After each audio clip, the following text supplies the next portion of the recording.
everyone. This is Think Like a Boss TV, and I am your host, Alexandra Bernard-Simmons. And when I say think like a boss, I mean becoming a CEO and taking control of your business and your life. So today we're going to tackle one of my favorite subjects one more time. The first time we talked about relationships, we had two queens here. One was a psychologist and one was actually a relationship guru. Today we're going to bring in our kings because we want to hear what they have to say, because for a kingdom, you need the opinion of both the king and the queen, honey, okay? So to my right, I have Mr. Steve. Can you please tell us a little bit about yourself? Hi, my name is Steve Sam. I'm a creative artist. I'm an entrepreneur. I love life. I love people. And I just like connecting the dots. That's really my thing, connecting amazing people and seeing like what happens out of that. So. Amazing, amazing. And who is the next king we have here? Peace. My name is True Capra. I'm an author, life coach, and speaker. I'm married. My wife and I, we have a blended family. So it's a very unique situation, and I'm just here to share my experience, my truth, and really hope that it contributes to everybody in a productive, positive way. Absolutely, guys. Thank you so much for coming here today. And this is actually the second time I got to work with these gentlemen. They were actually part of our Think Like a Boss conference that we had in November that was sold out. Yes. And they were so brave to speak their opinion in front of like 300 women, and they did an amazing job. So that's why I had to make sure I extended that for the masses so we can hear and have these conversations and continue this narrative. Word. So just to jump right in, I know you were saying, you were talking about your family, how you have a blended family. Right. What do you guys think right now of the situation with black families? Do you think that, it's still as strong as it used to be, or was it ever that strong? Like, what do you guys think is going on right now? Should I start? You can go ahead. Programming. I think that honestly, the black family structure is going down. We're on a downhill slide, and it's there's a lot of different reasons for that. There's the media, there's the programming, there's the fact that I feel like we have refused to realize that we weren't just slaves. Like we were kings. We were the originators of all this, and I feel like a lot of times that's never ever focused on. The only thing we focus on for the most part is the slavery and the pain. We never focus on the other history that we have, where families, union, like man and women empire building. You feel what I'm saying? Even now, if you go to like Africa or certain cultures, it's like most of our men are locked up in America. So right. That's a problem. That's definitely breaking up the family. So we're saying, okay, where the men, half of them are locked up, then another part of them are gay. They don't deal with women at all. So that's a whole nother issue. Right. You feel me? And then on another end, you have the men that do try to bring the family, but a lot of those men don't get the respect, or they don't get appreciated. So it's it's all messed up. They don't get appreciated, so I guess that's coming back on us, right? On the women, or no. I would say that's part of the programming as well, because you got to think a lot of the things that we do as people, it's not our natural way of being. You get what I'm saying? Just like we're in America, this isn't our natural language. A lot of the things that we follow isn't our natural way. So what happens when we're people that's not really knowledgeable on our cultures and our history and where we come from, and we're trying to teach love and teach certain things where it's like from our grandparents and parents, is like, were they great examples of that? Right. So I do definitely agree with what you're saying. I feel like trauma is passed down from generation to generation. So it definitely has a lot to do with programming. The first thing that they did to us when they took us over here was break down the family. That was part one. When you rip the male away from the wife and the children. So that has been something that has been traumatized in our DNA years and years to come. Yes. So I definitely do agree with that. Now, I do want to touch on one part that you said, that sometimes the men that are trying are not appreciated, right?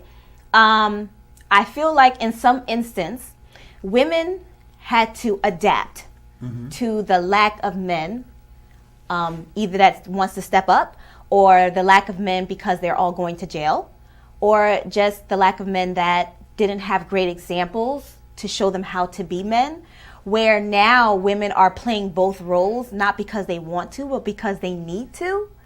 And that's also breaking the family structure in a way. And this is coming from an independent woman that knows, as independent as I am, my kingdom isn't as strong if I don't have my king there, period. Right? Sure. So that's difficult for some women to understand when they're constantly being raised by single mothers, over and over again being taught how to be single mothers and not to need a man. Right? So I just wanted to add that. Did you want to add anything? Yeah, sure. I actually have a different view. I think that the black family is on an incline, and I'm very optimistic about that. And, well, before I go into that, let me say that uniting the black family, in my humble opinion, being an activist for over a decade and having a knowledge of self since I was 16, not having a perfect journey during that process, but being aware that uniting the black family is probably, in this day and time, the most revolutionary thing that we can do. Absolutely. For multiple reasons, whether it's the economics, whether it's having a child that's more balanced, if you will, and the black love. And, you know, if you look at the communities are made up of families. And like you mentioned about the sisters, and I'm a product of a single black, household, so I definitely can relate to that. Having to hold it down on their own has a negative impact, and we're doing the best we can with what we have. Yes. And we've come far with that. But I actually think that the family is on an incline for a few reasons. Number one, I feel like, when I became conscious and acquired the knowledge of self and started to live a certain way, it wasn't really cool. It wasn't the thing to be. And now it's the thing to be. You have these phrases like woke. Yes. I'm woke and everything. Chakras. Right. And so at first I was like, man, that's corny. But now I was like, wait, hold up. Are we trying to, what's the intention here? The intention is awareness. And that's really what's happening. And also what I see actually, which is something different, a lot of sisters are actually showing appreciation for men. From my perspective, in the world that I'm around, sisters are definitely acknowledging men, calling us kings, and also, like you just stated, acknowledging the fact that, hey, no matter how strong I am as a black woman and how independent and how much money I have, I need a man to balance everything out. Also, the masculine energy in a positive way, not like how can I put it, this macho, right? Not in a bigot way, right? Exactly. Is also being acknowledged from the sisters. And I think maybe it's because me being a product of a single parent household, a lot of women are seeing like, you know what? I can't teach a boy how to be a man. Hello. I can teach him how to be the best man for a woman, but a lot of sisters are actually acknowledging that. So I actually have a different view than what the brothers shared. I see a lot of brothers and sisters have always been talking about marriage, but a lot of brothers, maybe it's my age too. A lot of brothers are talking about marriage, looking for a wife. As a matter of, I can't let that out. I have a friend that's doing something, but anyway, a lot of brothers are talking about proposing. So I'm actually very optimistic about the future. No, that's good. That's and great. And also too, there's also an acknowledgement about manhood teachings and manhood rituals, and that's also something that I see being spoken about from our elders, and again acknowledge that that's something that's lacks in our community. Right. So I am optimistic. We have a long way to go. Yes. I am too. So. No, yeah, absolutely. I'm definitely optimistic. I just wanted to hear your opinions on it, and I think both are accurate in their ways. But I feel like in 2018, like, even with this whole Black Panther movie coming out, like the representation and everything that's going on right now, we are awakening. Yeah. Okay, we're on our way. We are. It's kind of coming along slowly. Yes. But there's a lot of movements that I feel like some people don't see that are out there, but they're out there. Yeah, and always been. Not They to cut always you right. off. They always It's been a lot out of things there. that always been like. But it's like we have to pay attention. Right. And we have to link up, like you said earlier. We have to link up with these people, these like-minded people, in order to push the culture forward together. But that's going to bring me to my next question, because the other day I was on Instagram and I was bothered, guys. I was bothered because one of the things that I saw was a flyer for a party, and it was called the Side Chick versus Wifey Party, right? And the message to bring people in was like, which one are you, right? And I'm just like, oh my God. Like I was like looking at it, getting nauseous. And that's one. And two, if I'm not mistaken, I don't watch TV, but if I'm not mistaken, there is a side chick show out right now. Program. I don't Right? watch TV, so I don't know. Yeah, Okay. but there Yeah. is. There is. When I heard it, I just clutched the pearls. I'm like, how is this life?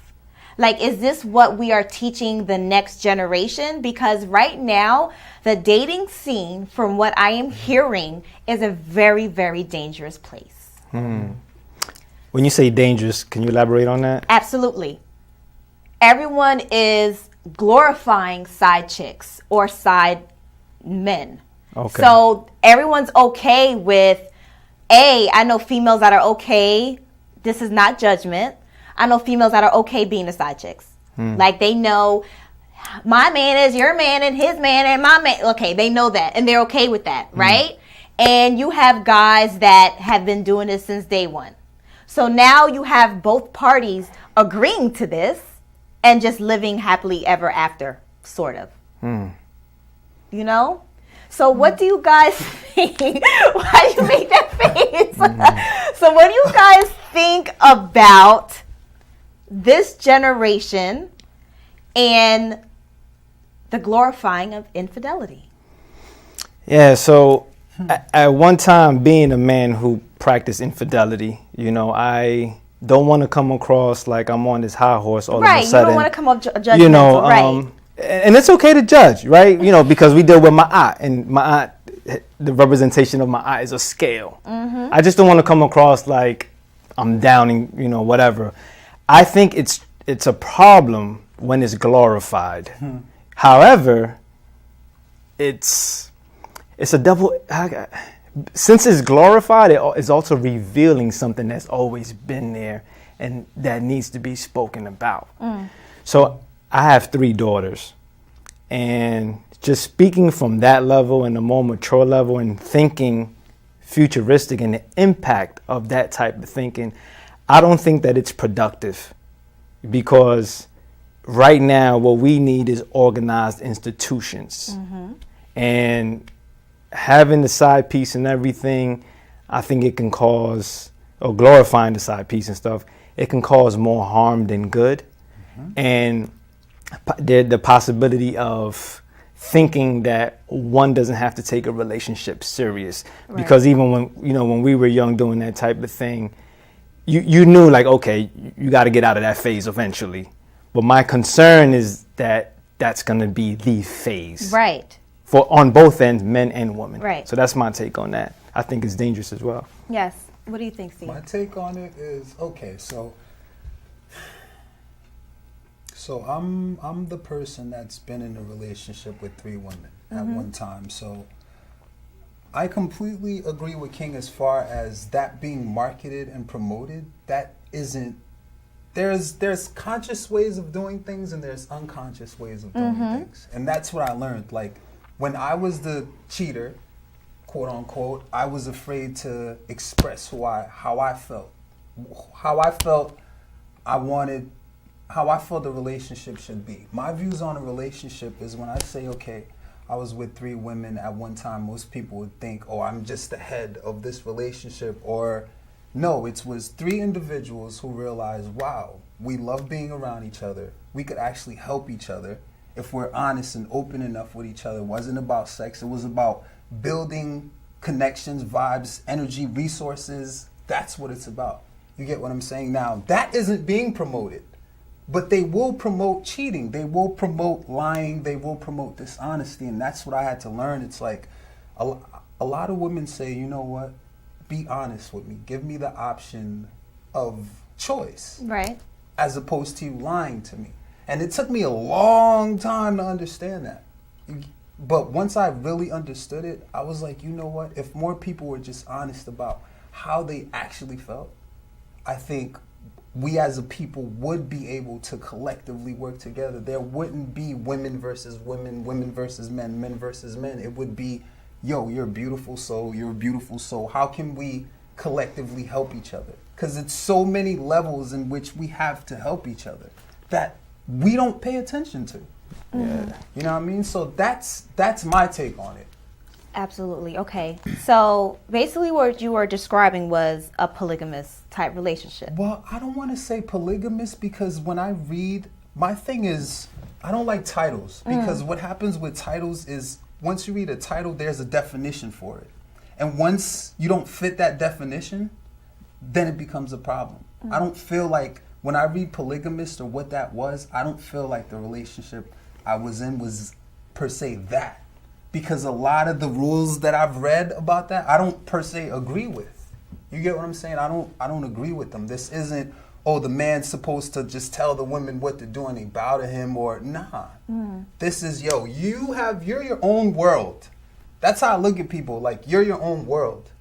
There's layers of world life in you. King is his own world. Okay, I'm being honest, yo, queen. I met this queen. She's amazing to me. This is not a sexual thing, first of all. It's, yo, I appreciate being around this person. You know what? I want you to meet her. Am I bugging? Am I crazy because I'm drawn to this person's mind or their spirit? Or it's like you could be drawn to someone and not even know why. A lot of times we try to put a meaning on it, but it's like, I don't know. I'm just drawn to this person. Now, if you're able to be honest about it, now you've introduced two amazing women to each other. You feel what I'm saying? Where there isn't jealousy because you were able to be honest about it. Like, yo, this is how I feel. This isn't, I'm not trying to go behind your back. I'm just really expressing how I feel. You feel what I'm saying? Like, to me, that's not the definition of what I've seen polygamy or any of that. It's more so about control and ownership than actual growth and expression, helping someone be. It's like, I'm not here to control, I'm here to build you. And if at any time, if you feel that I am not able to do that, let me know. Because then it's a problem. Do you guys think that monogamy is slowly dying out and polygamy may come and take its place? Just with the way that things are going? Because to me, all these side chicks and all these things that are going on, people are in polygamous type relationships, right?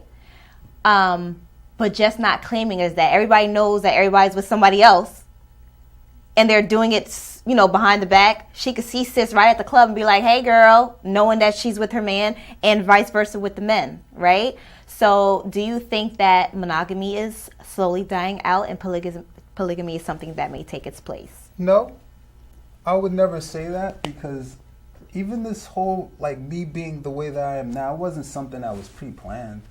I didn't wake up like, yo, I'm about to be a polygamist. I read up on this. But do you think we're more ready for it? I feel like at this point, let's be serious. Let's be serious.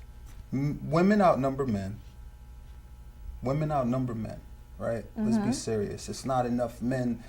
It's like, if every woman went with one man, you know how many women wouldn't be with nobody? That's happening right now. Like, so then on a bigger level, when we're talking about family structure, where we're talking about boys needing actual men around, it's like that. This is all by design. If you really look at it for what it is, you get what I'm saying. It's like King said. You're bringing a family together, two families blended, yeah. But to me, it's the same thing. It's just another. It's the title. If we take away the title, that's what he did. He realized, like, wow, okay, a lot of men will be like, well, you have someone already. You have a world. I'm good. He said, you know what? No. We can combine our worlds and create greatness. A lot of people don't view it like that. The ego gets in the way, and that's why we are in this state that we're in. People don't like sharing, right? I think that's one of the aspects that people have a hard time wrapping their mind around. being intimate with just one person, but now one night you get left out and you're just intimate with the other. Like, people are having a hard time wrapping their mind around that, and that's understandable. But just to go to the next question about infidelity. In our last show, we spoke about why women cheat, right? We feel like women usually cheat for emotional type reasons. I say usually because there's always exceptions, where a need is not being met, and she will emotionally cheat with a man before it even becomes intimate, right? Now, for men, mind you, this was myself, my psychologist, and a relationship guru, we came to the conclusion that 99.9% of the time, it's like, not 99. I'm ready for it. You just gotta be quiet. But right, that's all you're feeling. But usually for the men, it is more of a physical reason. With exceptions, I know men that cheated because of emotional reasons. They felt like they weren't being supported enough. They felt like they weren't being respected enough, and they went out to get that. But sometimes you have men that have that whole package at home, but for some reason, they out here in these streets, right? Just because you feel you're the complete package, does that necessarily mean that you are? Does that necessarily mean that you're able to satisfy your partner in all the ways that you feel? Okay. That's something I asked that question because I'll give you an example, right? Say you're with someone, they tell you, well, I'm happy you're in my life. But I'm telling you, look, I don't appreciate some of the things that you do. It makes me unhappy in my life. Okay. Now, if I keep telling you, look, every time you keep doing these things, it makes me unhappy. But you don't even care. You don't care. Because from your perspective, you're happy with me in your life. Wait. I just wanted to give an example of why it can get tricky. But that sounds like an unhealthy relationship. What you just said sounds like an unhealthy relationship. Because what you did was you communicated to your partner of some issues that you have in your relationship. Now, in a healthy relationship, you're supposed to come to a compromise to try to figure out how to fix those problems. You don't just say, I don't care. That's what makes a complete package to me sometimes. I feel like when you have that strong communication and you're able to have these conversations and say, hey, I don't like X, Y, and Z. How can we fix this, right? Because at the end of the day, relationships is where you go to be healed. Everything comes out in relationship. It's the hospital of the soul, right? So when you're in that space with somebody, it is your job to make sure that line of communication is open, compromise is open, and commitment is open. You can't break your commitment just because you don't like something that someone does. Okay, now question. You said a relationship is where you go to be healed. Most people run from healing. That is absolutely, you're right. You're absolutely correct. And a lot of infidelity that we find is because there is a hole that they're filling with multiple sex partners. I think it's very dangerous to say, in my opinion, you go to a relationship to be healed. I think that you don't go to a relationship to be healed. Okay, but relationships is seen as the hospital of the soul. I can see that the process involves that. I can see that, but when someone, because don't let me misquote you. Oh, no. You said that you go to a relationship to be healed. I think that that's a dangerous. No, you should not go to a relationship. Yes, you need to be healed before, or at least be in a process, and then in the relationship, it complements that healing process. Absolutely. I couldn't let that slide. Oh no. And I don't mean to go back to the previous question. You mentioned, are we ready for polygamy?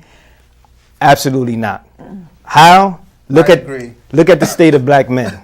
And when I say black men, I mean, whether you come from a Spanish speaking country, I mean, melanated men. Mm-hmm. We are not ready economically, mentally, spiritually, and I get it. This has been happening, and maybe we should, converse about this. Right, have the conversations. But we are not ready. I say some. And I'm a man. Well, I say some. Yeah, indeed. I agree. I would say the majority, we have too much ego. to even create an environment where everyone is equal, you can't have ego. You can't be about yourself. It has to be about everyone. And most men, think about it. It's like why men go to wars, and it's competition. A lot of the things men do is competition based. It's who is the strongest. How can I be better than you? And if that can't create the unity that we're trying to go for. That will never create the unity. I agree. So I didn't mean to go backwards, but yeah, I can't let that slide. I can't let certain things slide. But did we answer the question of why we think guys cheat? The brother answer, I think it's more or less, I agree with you. I think it's a biological thing, and I'm not making up any excuses, nor am I condoning lying, cheating, sneaking around. I agree.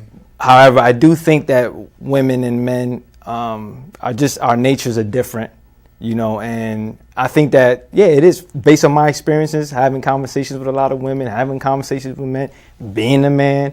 I think, yes, I agree with you. It's emotions, and then, look at that fatty walking. Right. And then, because you can have I know this conversation maybe is whack and played out now, but Jay-Z and Beyonce. Like, you talk about the complete package, and we don't know Beyonce personally, right? We don't know, brother, you right. Oh, it's bro. But put them there. You would cheat on Beyonce? Right. Like, what? Like, yo, who would do that? She's a human. But he also said he had so much healing to do. Right. That was one of the main reasons. Right. So, before we conclude, you guys don't have sons, right? I do. You do have a son. I do have a son. And when I have a son, he's gonna be. It's gonna be. That's all I'm gonna say. I'll shade of that. So, just one quick message. What would you say to your son, growing up in this day and age? Okay. So, my son and I have these type of conversations all the time. So, I want to speak to the sons of the world and the nephews of the world.